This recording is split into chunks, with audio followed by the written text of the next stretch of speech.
mediasi lah. Tapi pada kenyataan di lapangan itu masih banyak sampah yang masih tercampur semuanya gitu.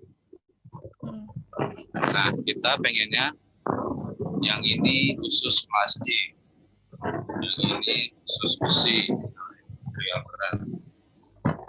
Yang ini mungkin kertas. Terus yang ini kaca. Nah, yang ini plastik yang bisa didaur ulang. Nah, plastik nggak bisa daur ulang. Kita bakar semuanya. Dari bakaran ini,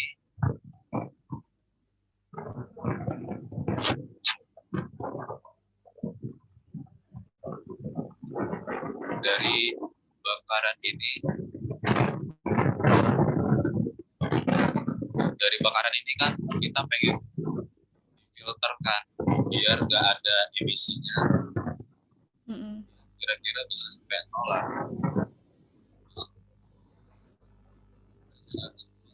Tahu buat hal ini itu ada dua cara.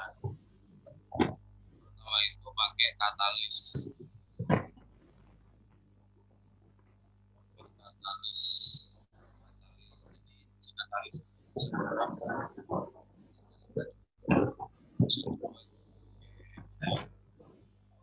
Halo, suaranya hilang. Halo, kedengeran nggak? Teman-teman kedengeran nggak? Udah kedengeran. Suaranya resek. Suaranya Iya. Kalau kayak gini kedengeran nggak? Nah, jelas. Oke, berarti kayak gini aja ya. Berarti earphone punya Aninya aja ya. Nah, kan kemarin juga sempat gitu katalis. Kita nemu cara buat ngefilter emisinya biar kayak mendekati nol itu pakai satu, pertama pakai katalis. Terus yang kedua pakai larutan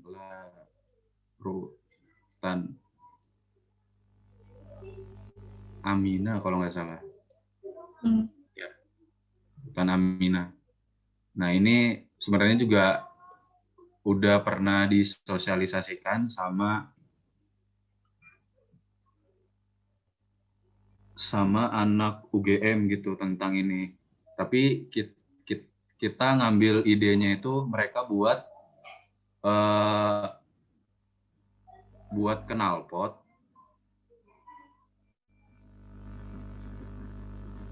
Buat knalpot.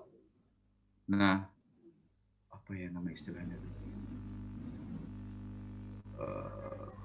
Mufflernya, ini kan knalpot ya. Ini pembakaran mesin. Gimana yang buatnya? Pembakaran mesin, terus asapnya nanti keluar di sini kan. Nah, dia ada reaksi buat ngolah limbah asap tadi supaya ya sama kayak tadi kita sistemnya, emisinya mendekati nol lah gitu pengennya. Mereka menggunakan bukan katalis ini, tapi mereka menggunakan larutan amina buat apa ya? Jadi buat supaya CO2 atau CO-nya itu bisa larut gitu sama ini. Nah, nanti ada turunannya gitu. Jadi turunannya kalau nggak salah jadi cair gitu. Cairan CO apa, lupa saya. Nah, intinya jadi barang hasil ininya bisa jadi komoditas buat backup tadi pembakaran gitu. Itu gimana teman-teman? Kalau ini sih yang aku pikirin gitu. Mungkin ada pertanyaan gitu, boleh. Oh iya, belum dijelasin ya, ini baru ininya doang emis. Jadi kemarin juga sempat mikir kan gimana nih caranya gimana sih caranya buat bisa nyortir hal ini nih biar kita cuma pakai plastik aja. Sebenarnya ada sistem monitoringnya. Monitoring sistemnya itu dia udah lumayan sebenarnya udah produk lama, tapi karena perkembangan zaman jadi kayaknya udah mulai banyak juga yang memakai gitu. Itu kayak sebenarnya ini turunan dari artificial intelligence.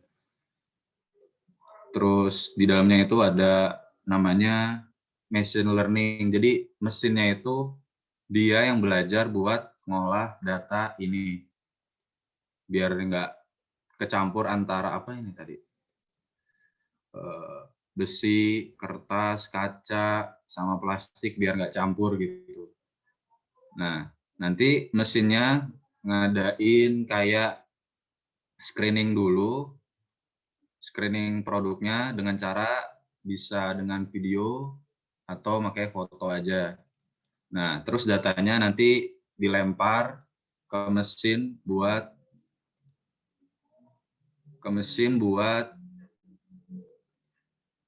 khusus buat ngemilah tadi barangnya. Nah, udah gitu baru didapetin nih, misal jadinya plastik, besi, terus kaca, terus jadi kertas. Nah, udah gitu baru dilempar ke pembakaran buat plastiknya. Plastik dan barang-barang yang sebenarnya udah nggak layak lagi buat diproses. Kalau menggunakan sistem, sebenarnya ini agak kurang cocok sebenarnya di Indonesia karena kan mengurangi lapangan pekerjaan. Tapi kalau nggak dilakukan seperti ini, bakal apa ya? Bakal lama gitu prosesnya. Jadi sebenarnya perkembangan istilahnya Jadi kalau misalnya kita ngelihat dari diagram perkembangan sampah yang terjadi di Indonesia, tiap tahun istilahnya grafiknya selalu naik dan belum ada solusi tepat buat menyelesaikannya gitu. Jadi ini salah satu kita beri solusi supaya pemerintah bisa melakukan ya ini tadi sistemnya gitu teman-teman. Bagaimana? Ada yang ditanyakan?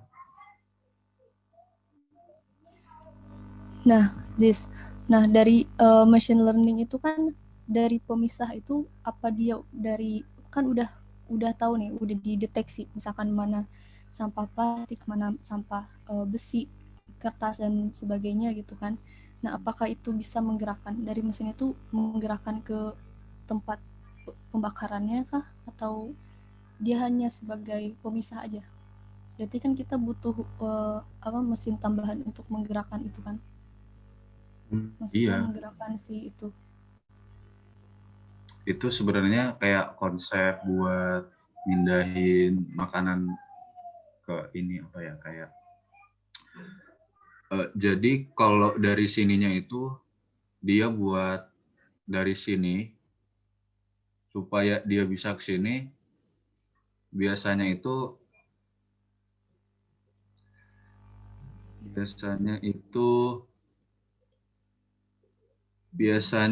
sistematikanya paling jadi satu tempat khusus buat penyedia penampungan. Kemudian langsung masuk ke dalam. Ini tuh biasanya diantarinnya pakai namanya lupa aku. Kayak gitu. Biasanya ada tuh kalau ada teman yang kerja di pabrik tuh biasanya ada mesin khusus buat memang buat jadi mesin penggeraknya gitu. Ini udah paling nanti kita cari istilahnya aja. Ini udah ada mesinnya kayak gini dari penampungan terus masuk ke tadi penyortiran.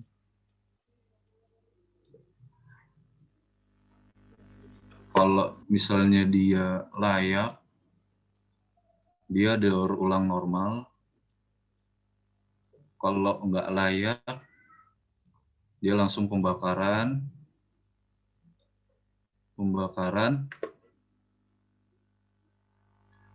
apa sih namanya? Sempurna ya. Pembakaran sempurna. Sebenarnya dari pembakaran sempurna ini nggak cuma apa ya? Nggak cuma apa sih namanya ini? Nggak cuma dapat kita cairan ini. Cairan yang ini. Nah, cairan yang ini nih. Buat nge-backup apa? Emisinya Produksi itu tadi, bukan cuma itu doang operasional. Sebenarnya masih bisa diturunin lagi.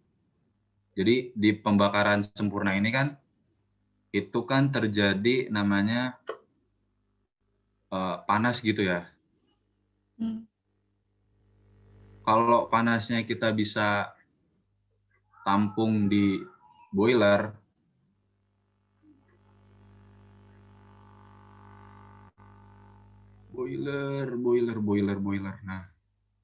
Nah, boiler ini terus ke reaktor, dari reaktor jadi listrik. Itu lumayan juga loh. energi listrik jadinya. Oh, bisa juga. Jadi, nah, kalau misalkan di mesin itu ada alat untuk pembakaran, misalkan kan menyesuaikan suhu gitu. Kan pembakaran sempurna tuh misalkan di suhu berapa derajat gitu, misalkan. Nah, itu tuh pembakarannya apakah kita pakai bahan bakar lagi atau memang pakai ada alatnya gitu? Kalau menurutku sih nggak mungkin pembakarannya biasa ya. Kalau biasa mungkin bakal lama gitu buat plastik terurai. Jadi kayak kita tuh nyediain satu alat, ya tadi dapatnya itu dari mana ya, ini nih listrik sama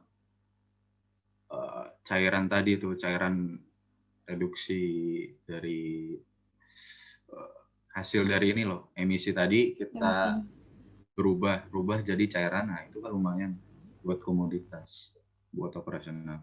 Nah ini sendiri sebenarnya ada dua tipe.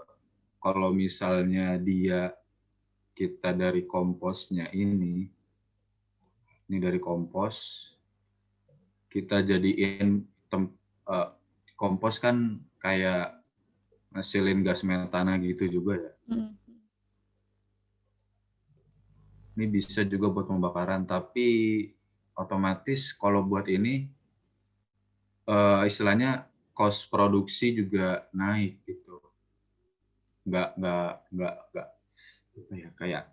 kayak kita berjuang di dua tempat gitu. Lebih mahal lah istilahnya cost-nya. Paling kalau enggak ya pakai gas biasa aja, gas alam biasa. Kecuali kalau sistem kita udah kuat baru kita pakai yang tadi gas metana itu. Gitu. Ada yang ditanyakan? Gimana teman-teman? Udah pada paham belum?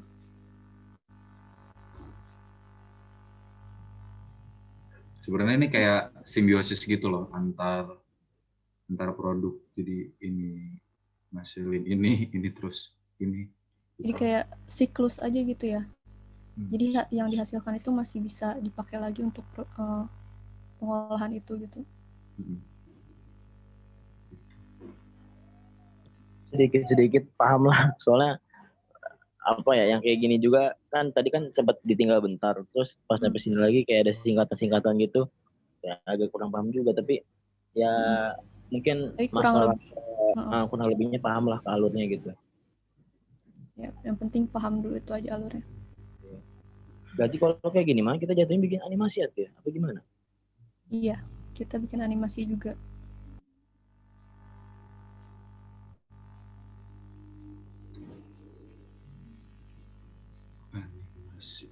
Sebenarnya aku juga bisa sih kalau ngedesain grafis gitu. Desain.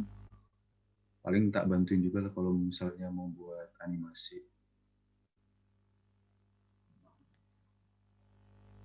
Gitu teman-teman. Nah, kalau misalkan di sini udah paham nih konsepnya kayak gimana kurang lebihnya. Nah, mungkin bisa langsung dicari konsep videonya kayak gimana. Nah, itu dari Aji sama Cindy mungkin bisa cari konsep konsep videonya mau kayak apa, entah itu mau campuran antara animasi dengan luring, maksudnya syuting langsung, atau mau animasi semua juga bisa. Itu gimana aja, semenarik mungkin lah, sekreatif mungkin. Nah, nanti untuk Sandi mungkin bisa cari data-data tentang sampah plastik ini gitu, data-data terkini. Jadi kita saling kerjasama aja di sini. Kan di pedoman juga udah ada, mungkin kalian juga udah baca ya, isi dari rancangan proposalnya kayak apa gitu.